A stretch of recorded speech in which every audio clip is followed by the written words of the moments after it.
It's Thursday night here at the Gateway in Salt Lake City, Utah. This is Devotion Championship Wrestling. Thanks for joining us. I'm Lauren Gardner, the Cicerone. In tonight's opening contest, the Zoo-Ren Porter Blake will be going up against Albuquerque's most sadistic clown, Mr. Happy. Will the Zao style be enough to stop the big top drop? After teaming up with William Cuddy and losing to Lola and Josh Glade last week, Steele goes it alone in singles action against Lola. And in our main event, after coming to the assist when Chango was taking on Sowell and the Bunch, he now joins the Mad Showman in a 2-on-3 tag match against Antifa. We now go backstage. Where is Filter? Where's Filter? Filter! Where's Filter? Have you seen Filter? Big man, 70 feet tall. You can't miss him. Filter! Oh, Filter! Oh, there you are.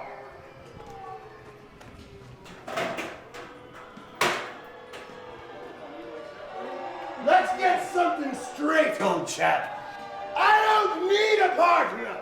Chango doesn't need anybody, and I don't need you. You stick your nose in my business, in Chango's business, and now we're partners. 1 week later. Wow! Chango don't play these politics, old chap. Politics? Go talk to Russo. All right, I got nothing to do with this. As far as last week, bro, I was bored. All right, that's it. I come here every week to whip someone's ass. All right? Not to wait for my number to be called.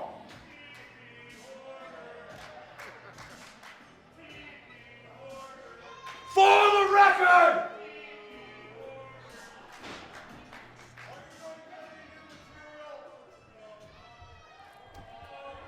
Move, nerd! Chango and Filter definitely not on the same page. So I go from Chango to this freak? All right, that's it. I got that close, bro. We start things out here between Zoo-Ren, Porter Blake, and Mr. Happy. Our official of this match, referee Kid Ref, and Porter Blake was alluding to the fact that the last time we saw him was in a tag team match where he joined up with Tom Chad to take on Chango with Manny Lemons. We haven't seen him on television since, and I don't think that he feels things have been settled between himself and the Mad Showman. However, the task at hand right now may prove a lot harder than he anticipated, as Mr. Happy has shown time and time again that he takes sick pleasure in making a fool of his opponents, delighting in their pain, and ending things with a big top drop. However, right now, he has done a beautiful job of discombobulating the Zoo-Ren. Goes for the cover. One. Porter Blake kicks out at one. Dizzy, but still has his wits about him, steadying himself on Kid Ref. Mr. Happy now looking for a test of strength. Porter not one to back down. If you're following him on Instagram, you know he is always training and gaining, clanging and banging those weights. But can you imagine how it would be if he were to lose a test of strength against what some might see as a children's entertainer in Mr. Happy?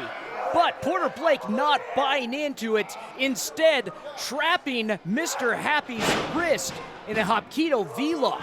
Blake, a black belt in TKD and a ardent student of all forms of martial combat, Mr. Happy is in a very dangerous situation right now as he's trying to use his unconventional methods to break the lock, but Blake instead, in true Hapkido style, throws Mr. Happy to the ground. Continuing the barrage of attacks on that left arm, now putting Mr. Happy into a Z-lock armbar, which augments the wails from Mr. Happy, and now Blake using his forehead to continue the barrage on that vulnerable left arm. Mr. Happy has got to create some separation between himself and Blake. There is no more dangerous place to be than in close quarters with Porter Blake. And as the devoted faithful cheer on Mr. Happy, Porter Blake Oh no, sets up for a slam, and Porter Blake goes down, but Blake does not go for the pin and goes right back into that Z-lock. Oh, and it is wrenched in there tight. I've said it before, Porter Blake just might be the most dangerous man in the DCW locker room. Despite all of that, Mr. Happy gets to his feet, looking to break this lock by putting Blake into the corner, goes to shed him, but again, Blake still holds on to that Z-lock, goes over for the cover, 2, Mr. Happy gets a shoulder up, but I don't believe it. Blake still has that lock on. Incredible. Absolutely incredible. This shows how good Porter Blake is and why it just pains me every time he degrades himself by resorting to name-calling just because his opponents might be a little different. We've seen him do it before with the Bearded Lady, and now doing it with Mr. Happy. Mr. Happy looking to distance himself with a couple of intercostal strikes, and now using his unconventional ways to finally shed himself from the V-lock and delivers a lariat, putting Blake on his back. A second lariat puts Blake down.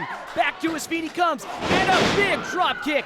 Blake is on his knees for the first time in this match. Back up to his feet. Happy goes in.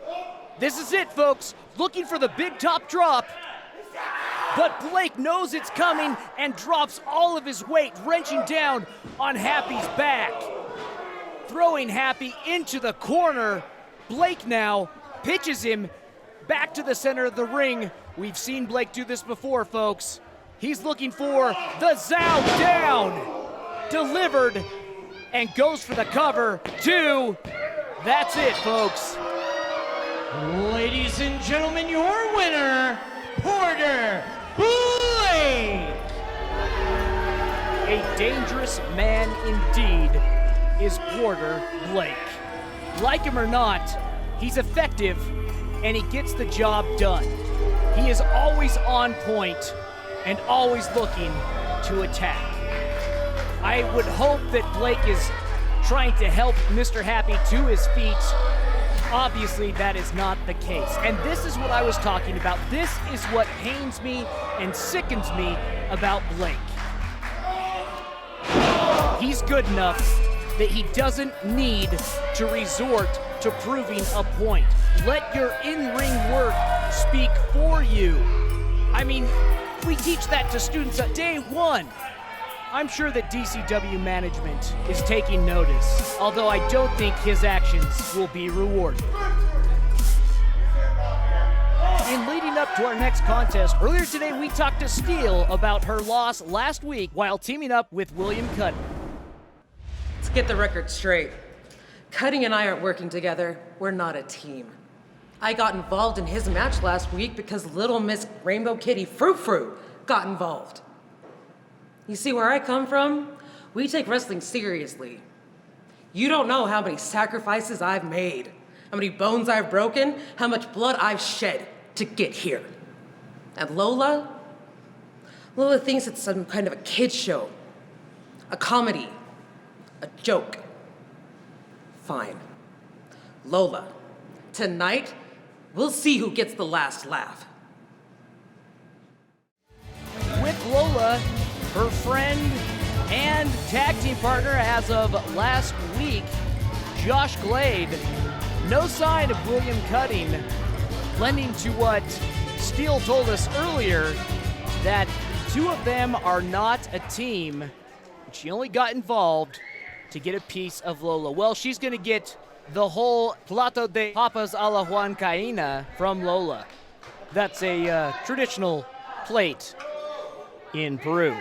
And Lola's from Peru. You get it.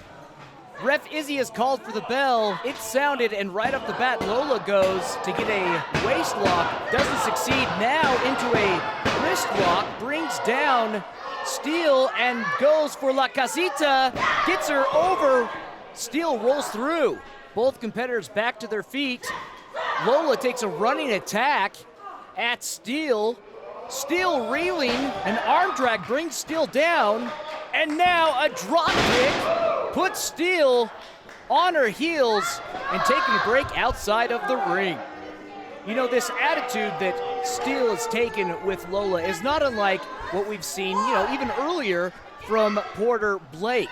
It's people believing that they are better than their competitors and that they deserve to be in the ring, whereas their competitors do not. Honestly, just let people like what they like. Let them be how they are.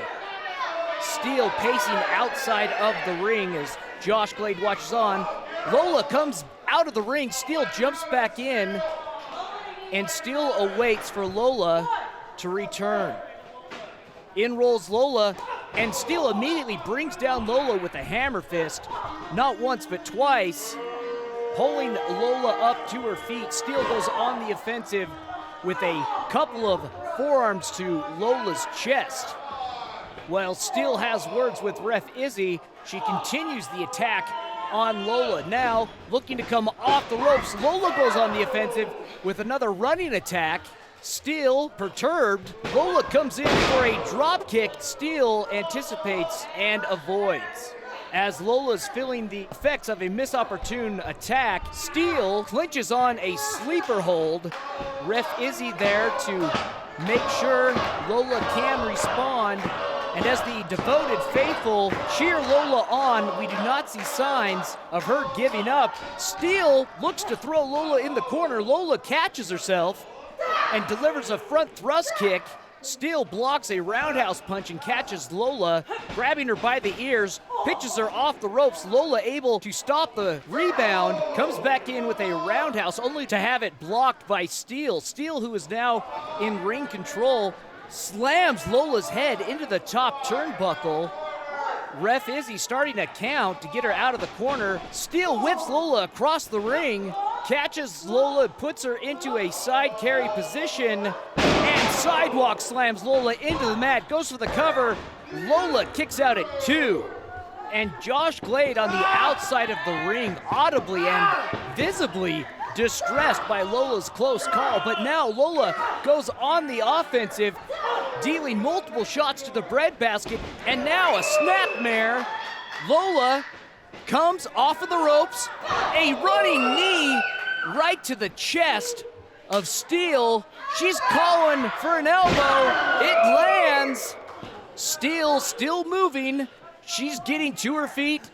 Lola across the ring from her, sizing each other up, goes for a running crossbody, only to be caught by Steele, dead in her tracks. Now, as Steele hoists her up and slams her into the mat, Josh Glade, so distraught, he is, oh, come on! William Cuddy coming from the back and attacking Josh Glade, who is only looking out for Lola's well-being. But now Steele has Lola locked in a Steiner recliner. Lola's tapping.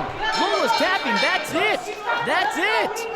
But what is Cuddy doing outside of the ring with Glade? Ladies and gentlemen, the winner of the bout is Steele. Cuddy has handcuffed Glade to the ring post. Meanwhile, Steele is repeatedly smashing Lola's face into the mat.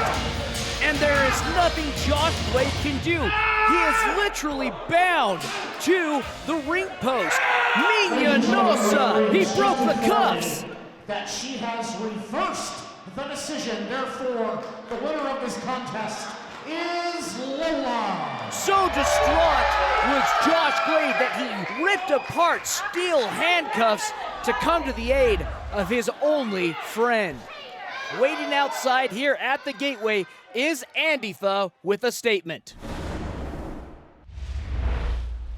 Chango, Filter, do you two even know what an army is? Because that's exactly what you're looking at when you take a look at Monster 9, Echo, and Andrew Sowell. We are Antifa. We are here to spread fear.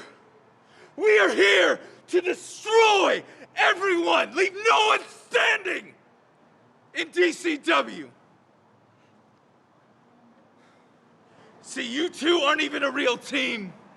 You two are two separate people that will never work well together. I like our odds. You two corporate, fascists, war-mongering dog sheeple! Don't go anywhere. Our main event is coming up next. Now I will kill you.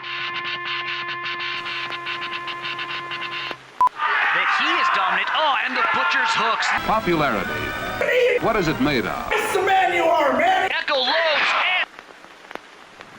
This is not a match between men.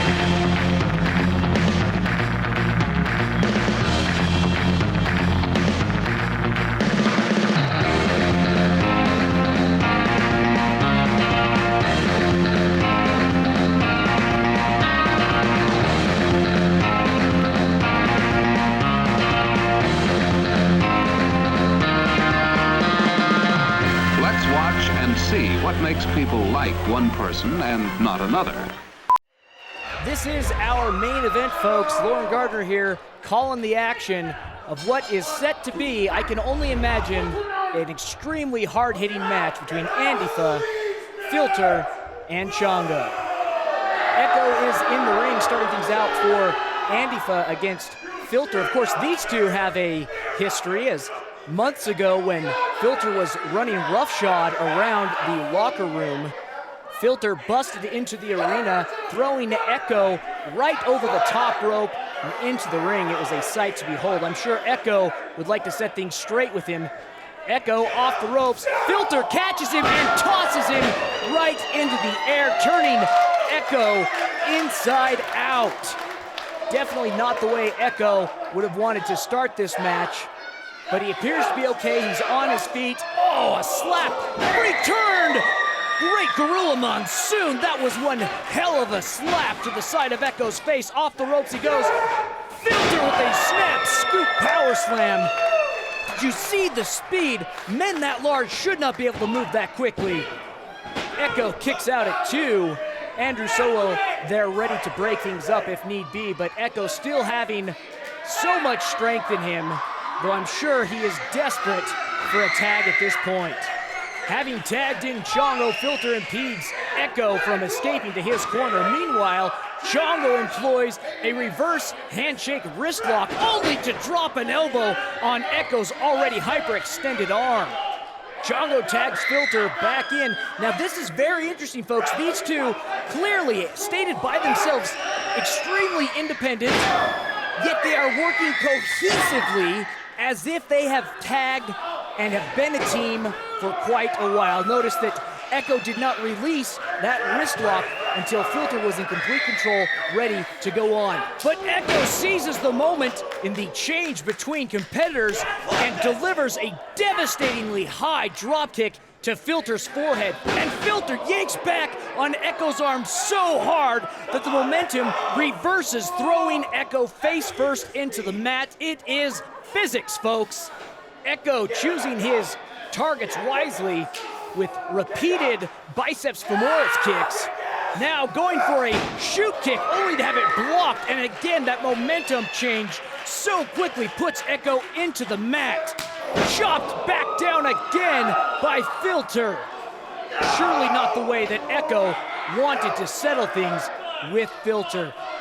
If there's one thing we've learned about Filter, he is all business all the time. Having pulled Echo to his feet, the Mockingbird comes off the ropes, caught in a fireman's carry to a Samoan drop.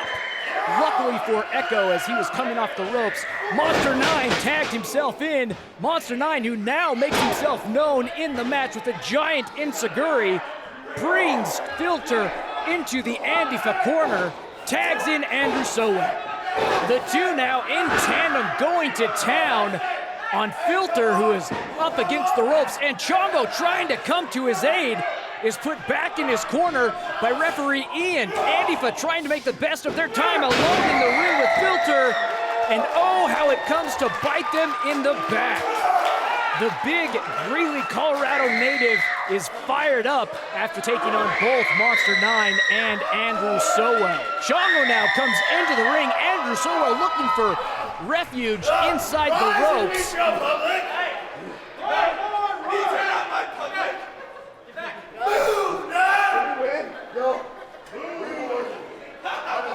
Sowell, thinking that he could use the rules to his own advantage, is not only put in his place, but back in the corner. Chango has another take and lands the same kick to the chest. Now giving the people an encore because it's what they want. And it's a kick line to the side of Sowell's head, to the devoted faithful's delight. Chango, perhaps admiring his handiwork a little too much, now goes for the pin. Andrew Sowell looking to get to the ropes and misses fantastically.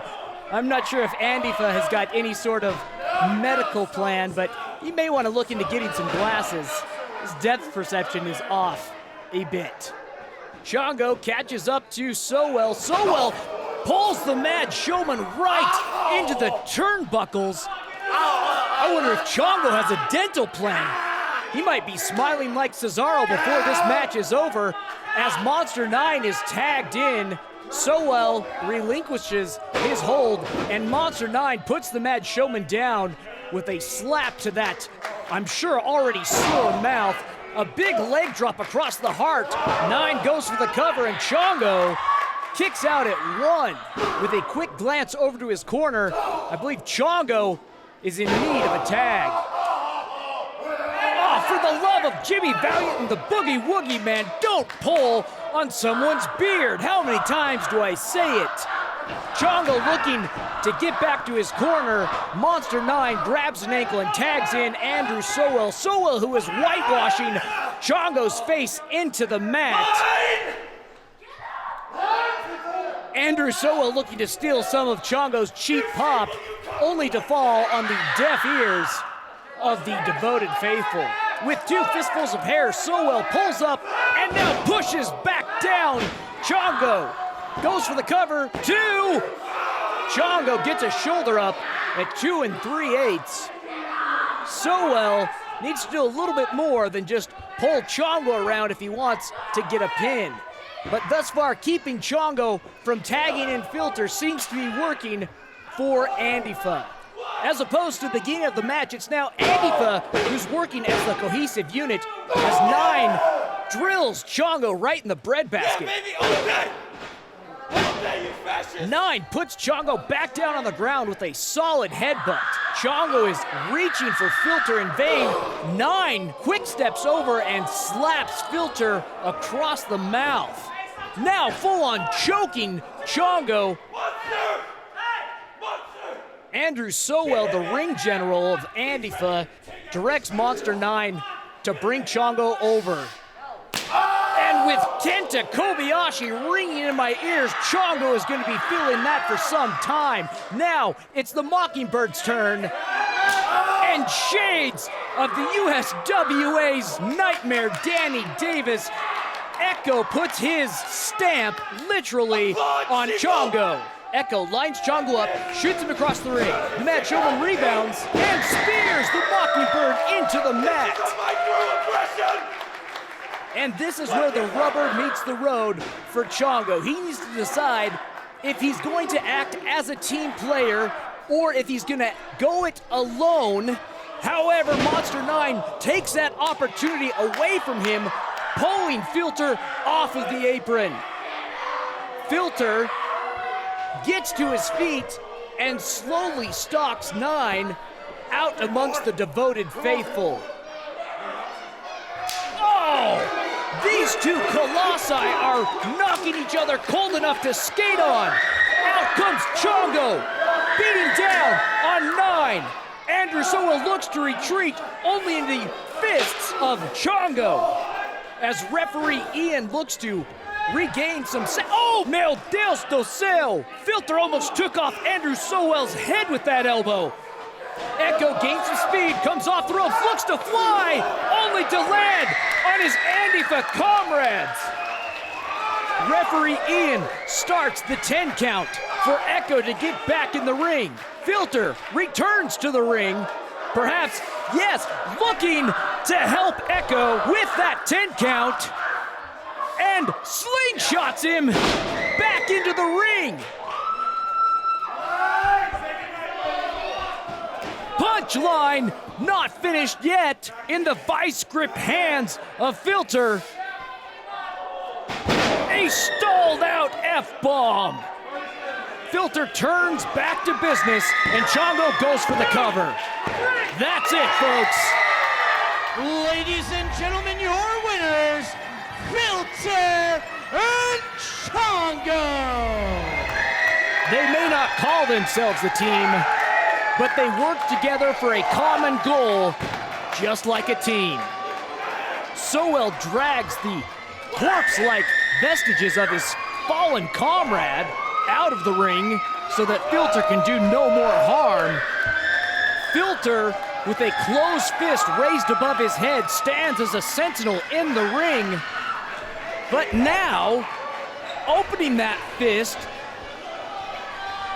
not unlike that of the Mega Powers, ladies and gentlemen, is this history being made? Are we about to see possibly one of the greatest teams ever in Devotion Championship Wrestling birthed right here, asking the devoted faithful if he should trust him? Yes, he trusts him, folks. Look at that. A big old hug. Well done, you two. Working together for the people. Incredible, ladies and gentlemen. Absolutely incredible. No! No, what? You've got to be kidding me! What? Filter truly is all business. Folks, that's all the time we've got for this week. As always, I'm the Cicerone, Lauren Gardner, and until next week, stay devoted. Now I will kill you.